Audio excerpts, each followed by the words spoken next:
Oke, halo teman-teman, berjumpa kembali di acara podcast Bingkai, bincang santai seputar akademik ya. Kalau sebelumnya kita banyak ngobrol perihal pelajaran bahasa Inggris, terus kimia. Nah, sekarang kita akan banyak ngobrol perihal mata pelajaran matematik ya. Mata pelajaran matematik ini dan menjadi momok menakutkan bagi semua siswa. Nah, sekarang spesial biasanya perempuan si narasumbernya. Nah, sekarang laki-laki ya, yaitu bersama Kang Iqbal. Sehat Kang Iqbal? Sehat kan? Oke. Nanti beberapa detik ke depan, bukan beberapa menit ya, beberapa detik ke depan kita akan ngobrol-ngobrol mungkin perihal gimana caranya supaya kita suka matematik gitu kan ya. Kemudian gimana caranya supaya belajar matematik itu mudah gitu. Karena biasanya kalau ditanya pelajaran apa yang menyenangkan, rata-rata siswa itu menjawab olahraga atau seni gitu ya. Tapi kalau ditanya pelajaran apa yang paling sulit, biasanya rata-rata menjawab matematik atau fisika gitu ya. Tapi ada sebagian yang suka juga matematik. Oke, langsung aja Kang Iqbal ya. Kang Iqbal kan di Akademika sebagai tutor matematik ya. Berarti sudah tahu seluk-beluk matematik kayak gimana gitu. Nah, yang ingin saya tanyakan yang pertama, menurut Kang Iqbal pelajaran matematik itu seperti apa dulu sebelum jadi pengajar matematik sama sekarang ketika jadi pengajar matematik, pandangan pelajaran matematik itu seperti apa gitu.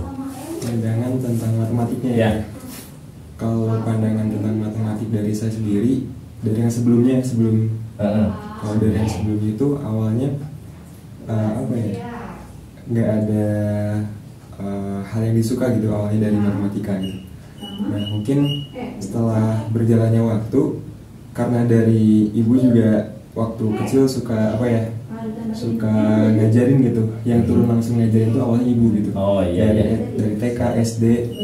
Nah, sampai SD di situ mulai nemuin passionnya ternyata di matematika cukup ada potensi gitu. Dari ada bakat gitu ya. Gitu. Terus kalau saya dulu gak ada bakat. Ini juga baru ketemunya yaitu setelah SD gitu. Setelah SD beres, SMP, karena SMP ibu udah susah buat ngajarinnya ya. Jadi di sana saya mulai belajar mandiri gitu. Belajar mandiri pun ternyata masih ngerasa tertarik juga nih sama matematika gitu. Nah, ternyata kesini pun kuliah pun jurusannya matematik karena suka, karena matematika tuh bisa dibilang sebagai pelajaran yang universal kan ya. Jadi kepake di mana-mana ya. Kepake di mana-mana. Belanja pakai matematik kan. Pergi ke mall pakai matematik. Dukun. Olahraga pun strategi pakai matematik. Iya, benar. Jadi supaya hidup banyak perhitungan memang kita harus bisa matematik ya. Oke, mungkin kan ini sebagai bahan motivasi juga buat siswa. Apa sih menariknya belajar matematik selain tadi misalkan karena kehidupan kita tidak lepas dari matematik gitu, supaya siswa-siswi tertarik lagi belajar matematik. Oke. Mungkin di sini matematik tuh bukan hanya sekedar angka, bukan hanya sekedar hitungan, tapi juga matematika tentang rasa gitu. Bisa kan.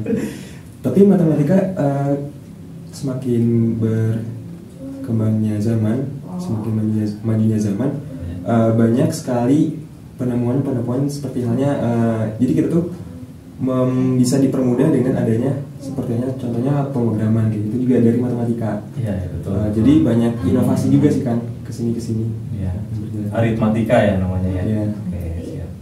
Terus memang matematik tuh pasti ada di mana-mana ya. Iya. Ketika SD ada matematik gitu kan.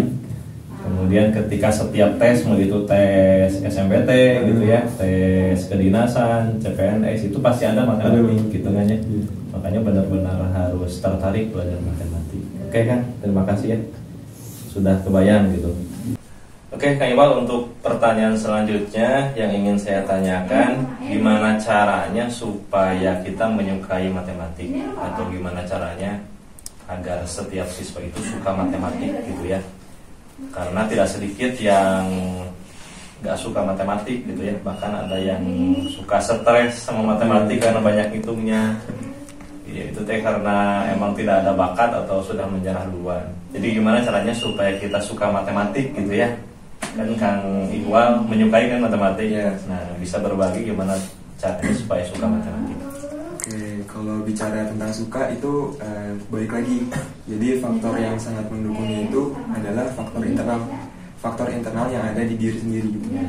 Jadi diri sendiri itu harus punya motivasi dulu. Harus punya tujuan dulu gitu. Kalau misalnya udah punya tujuan terus ada motivasi di dalam diri sendiri, ada faktor internalnya ya. Itu bakal bisa mendukung dia bisa suka sama matematika. Jadi nggak ada jawaban yang pasti gitu kan untuk jadi suka matematika, caranya kayak gimana. Mungkin semua orang juga punya cara masing-masing gitu. Harus dari internal ya. Itu contohnya gimana kan, dorongan dari internal? Dorongan dari internal mungkin salah satunya kita punya cita-cita nih. Cita-cita kita misalkan pengen jadi arsitek misalkan. Nah, kira-kira untuk jadi arsitek tuh apa aja sih materi atau pelajaran yang harus kita bisa gitu? Berarti harus mensinkronkan dulu sama tujuan ya. Nah, baru di sana kita akan suka matematik gitu. Oke, siap Kang. Kemudian pertanyaan selanjutnya, biasanya yang menjadi kendala rata-rata siswa dalam belajar matematik itu apa? Karena banyak kan yang ketika pelajaran matematik susah ngerti gitu ya, tapi pas pelajaran sosial gampang ngerti. Bahkan ada juga yang sudah jadi langganan remedial karena pelajaran matematik gitu ya. Jadi tiap pelajaran matematik remedial gitu. Dan biasanya apa yang menjadi kendala siswa dalam belajar matematik gitu kan?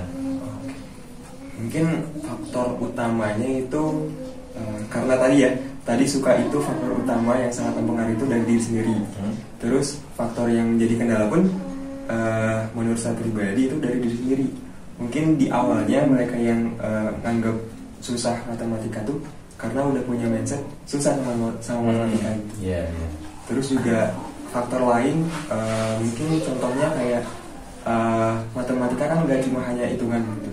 Ada soal cerita, dari soal cerita tersebut kita harus memformulasikan formula matematika yang dipakai itu yang mana. Mungkin beberapa siswa itu kesulitan untuk mengkonstruksi ke matematikanya gitu dari soal cerita kayak gitu. Berarti soal cerita lebih susah ya? Biasanya lebih susah gitu. Tapi kalau ceritanya dikemas dengan lucu gitu, kayak cerita komedi atau cerita horor gitu, mungkin bisa lebih ini ya, menarik siswa gitu. Bisa jadi. Kalau ini kayak kan ada siswa tuh yang nggak bisa matematik karena dasarnya kurang, misalkan karena penjumlahan, perkalian atau desimal, bagi kurung gitu. Itu ngaruh gak menjadi kendala siswa susah ngerti matematik gitu? Iya, salah satu faktornya itu. Jadi belajar itu bukan tiba-tiba kita langsung ke materi yang akhir gitu. Ya, kita kan punya step-stepnya gitu, punya dasarnya dulu. Jadi harus dipahami dari dasarnya dulu gitu kan. Ya, dari dasar ya. Iya, dari dasar. Kan banyak tuh sekarang anak SMA pecahan masih belum bisa kan ya, gitu. Ya, siap-siap. Kemudian pertanyaan selanjutnya, kira-kira ada cara mudah gak untuk belajar matematik gitu, supaya lebih praktis dan lebih simpel dan menyenangkan gitu? Itu mungkin kita bisa kita bisa sharing atau kita bisa sama-sama bertukar pikiran sama teman-teman atau orang yang sama-sama suka matematika gitu. Jadi kalau misalkan kita kumpulnya sama orang-orang yang suka matematika, mungkin bisa sharing, oh ini tuh kendala di situ, mungkin ada cara lain untuk. Jadi kebawakan ya kan? Kebawakan gitu kan. Siap. Ada motivasi lain, nah motivasinya dari faktor eksternal kalau yang ini gitu, contohnya. Iya. Oke. Berarti harus perbanyak berkumpul dengan orang yang suka matematik ya. Iya. Soalnya yang suka matematik kan suka sedikit. Oke, siap. Terus pertanyaan selanjutnya, apa bagian tersulit dan termudah dalam belajar matematik? Itu sepengalaman Kang Iqbal. baik itu ketika ngajar mungkin ya. Ketika ngajar apa bagian tersulit ngajar matematik dan bagian termudah ngajar matematik? Apa ya? Bagian tersulitnya ketika itu tadi yang salah satunya tuh contoh apa ya? Ketika ada soal cerita gitu kan. Kita mungkin awalnya itu yang step awalnya itu paling sulit. Kenapa? Karena step awalnya itu kita harus bisa memahami dulu. Harus memahami ya. Harus bisa memahami. Betul. Gitu. Kalau bagian termudahnya apa? Bagian termudahnya apa ya? Mungkin ketika kita bisa ngajarin terus nyampein materi terus siswa-siswanya pada paham, kita jadi ada motivasi lagi gitu. Motivasi lagi untuk bisa nyampein lebih dari yang sebelumnya. Oke. Nah terus mungkin pertanyaan terakhir ya Kang, ini apa pentingnya belajar matematik di era sekarang gitu ya? Ya kan sekarang kita dikenal dengan era digitalisasi ya, serba digital gitu. Kira-kira pentingnya belajar matematik apa?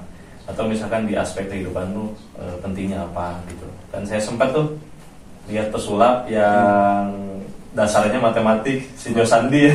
Oh iya. Josandi itu. Apakah itu juga bisa berangkat dari sana gitu ya?